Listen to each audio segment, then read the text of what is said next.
Hi everyone, welcome back to the Navigant Credit Union Broadcast Center. I'm GoLocal News Editor Kate Nagel. Thanks for tuning in for the 4 o'clock news and politics show. We'd like to thank Jennifer Lawless at the University of Virginia. I'd like to thank Gary Boletto with the Gary Tiger Boletto Foundation. And coming back to politics, Michael Riley, GOP candidate for General Treasurer. Thanks for coming into the studio today. You're welcome. Thank you. Nice to see you again. Well, nice to see you. We usually see you online. As full disclaimer, you've been a regular contributor to GoLocal. Yes. And then upon pulling the plug and saying, I'm getting into the ring, you've taken the hiatus, if you will. What really pushed you over the edge to decide to run? So I saw a seat that was empty, basically, from the Republican side, and nobody was going for General Treasurer. I happen to be an expert in what's going on in the Treasury and have been recommending things through my column, as you know.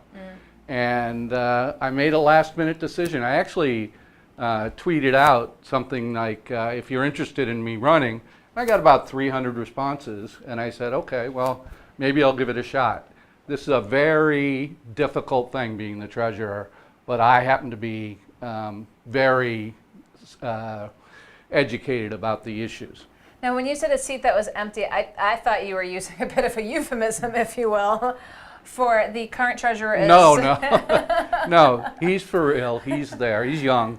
But no, it appeared that the Republicans weren't going to run, so I called the party officials and I said, is anybody going to run for treasurer? And they said, no one's stepped forward yet, and I just couldn't let it go. So explain to folks before we get into, I'm going to start calling you Professor Riley here in a minute because you've got some numbers in the background. But just I have taught. I've taught, trading arbitrage and options to people for years. So you are, in fact, a professor. Yes. And tell folks a little bit more about your background. You've often write about it in your columns, but for the viewer who's watching right now who wants to know more about Mike Riley. Okay, so first let's talk about this. I came from the floors of the stock exchange, first in Chicago in 1973, and then I went to the American Stock Exchange in 1978. And in 1975, they began trading options. My specialist expertise says Letco specialist here somewhere. We were specialists in options trading and making markets. So I come from a derivatives background where I was physically on those crowded floors making trades. That's my background. I'm a games player from the age of 5. I invented games, played games with my dad's club. He would come to town. It was just in my blood. And the American Stock Exchange is basically an incubator for young games players who want to come down and make their own way. And so I really loved the environment. And you had some success. I had, yes, I had an excellent career. I lived in an environment where you didn't get a salary. You either made money or you didn't. You sink or swim. In fact, a friend of mine started a company called Think or Swim based on that knowledge and sold it for $350 million to Ameritrade. Just for the name itself. Yeah, so you're really on your own. It's a whole different ballgame when you know that every day, not only are you not going to get a paycheck, you might lose your money. So it's a whole different mindset. I like the immediacy of knowing how you did at the end of the day, rather than the jobs where you work on a project for a year and then you're competing with someone and you have no idea how you did. So you want to know how you did. And speaking of performance, we did just have the General Treasurer on Friday giving us an overview. He's been in, obviously, now close to 4 years looking for re-election. A few things that we discussed, and before we get into your numbers, I'm sure we'll discuss further, pointing to what he said was a July surpassing benchmark expectations. Obviously, the market right now is hotter than hot. And coupled with the fact we'll also have to talk about as well, when the General Treasurer made very public pronouncements of pulling out of hedge funds that were just so controversial, going back to the previous treasurer under Treasurer Gina Raimondo, both for their performance and their transparency. So let's just start with that vantage point. With the market being hot, you consistently write on social media that you think that should Rhode Island be more bullish in their approach to their investment portfolio? So I don't think they should be more bullish or bearish. They should be safer. And I've been saying that for a long, long time. Mr. Magaziner doesn't have the background that I have in derivatives, nor do most treasurers in the United States. And so they don't make their portfolio the way a derivatives thinking portfolio manager would. And that's a very big problem. The idea of prudential management of a pension fund is that you don't want to risk the pensioners' money, their corpus.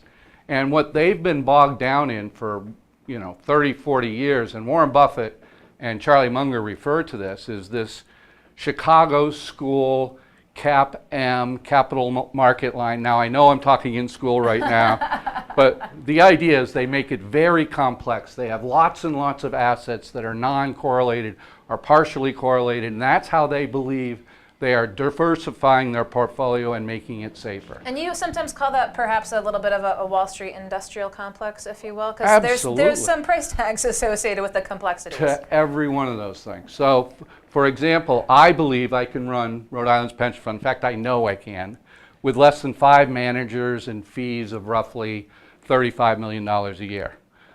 Raimondo and Magaziner believe in this other idea where they have 155 outside managers that they hire and pay to manage Rhode Island's money.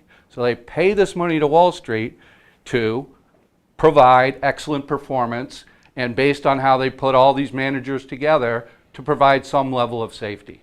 The problem is that they haven't produced the returns. Even compared to their own benchmarks, they're not that good. And this is in one of the wildest, strongest bull markets ever. They're not, the next 9 years are not going to be the same tailwinds of this 9 years. I mean, that's just my opinion. No one knows. So that could happen. But if we have what I expect is going to happen, you're going to need somebody experienced managing the money in Rhode Island, which is your money. This is general fund money every year that we take $300 or $400 million out, and we pay because we never did pay for our old sins. The sins of the fathers. Now, of course, you said you've taught classes. You've got the whiteboard behind us here, so. Yeah, let me just grab this because I'm going to have you step back over here. What's on the board? So this is the gist of it. We don't want Rhode Island and its treasurer's office being a political office. The biggest job the treasurer has is to manage the money of the pension plan for the beneficiaries and for the taxpayers. Remember, from the beneficiary standpoint, doesn't really matter how we do because we still owe the money, right? They're still due their $60,000 a year for life, whether we make money or lose money. So it's really a lot of the taxpayers' money that's sitting in here because we're going to have to make up for it if they lose. Mm-hmm. So that's why I try to like a portfolio that's not spending a lot of fees and one that's safe so that if we have a real crash like 2008, it won't go down 30%. My strategies avoid that. So here I'm showing you what Raimondo and Magaziner did over the last 7 years. They spent $450 million of your money to Wall Street just to manage the funds. Then you can see that my Shield fees would be around 70% lower, none of which would go to Wall Street. So I think that's a big savings for every Rhode Island taxpayer. There's no reason we're paying Wall Street. They just don't know how to operate a fund that's like that. I would take the 155 managers down to 5. So we've got the board here talking about lowering it by the fees. You've got the savings there as well. You said Riley saves $300 million in fees, saves $15 million in bureaucracy, the managers. Right, so on top of them hiring these outside people, they hire inside consultants to hire the outside consultants. So they have 1, 2, 3, or 4 consultants inside they're paying over $1 million for. And what they do is they basically screen the candidates for the investment commission to then interview and be your money managers. They cost a lot of money and they haven't performed. In fact, they've underperformed. Now we'll put this board back here because I do want to talk a little bit more about Wall Street and the influence of Wall Street on politics here. Hey, don't forget the $1.1 billion I'm going to save you.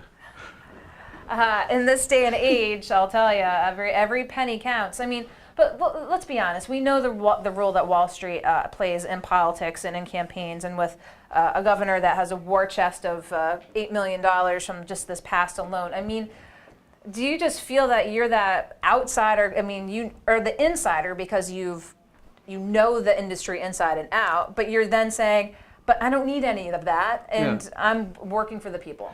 Well, so something that I haven't explained that you know that probably everybody else does, I have a job right now, and it's managing a hedge fund. And so my hedge fund charges 1.5% and takes 15% of the profit on top of that. The standard rate was 2 and 20, and you'll see that littered throughout the managers that are hired by the state of Rhode Island, including Gina Raimondo's own venture fund, which has performed miserably. I mean, I think it's made 2% since 2006. Gina and I started around 2006, and we have a background. My hedge fund is up 541%. Her fund is up 18%.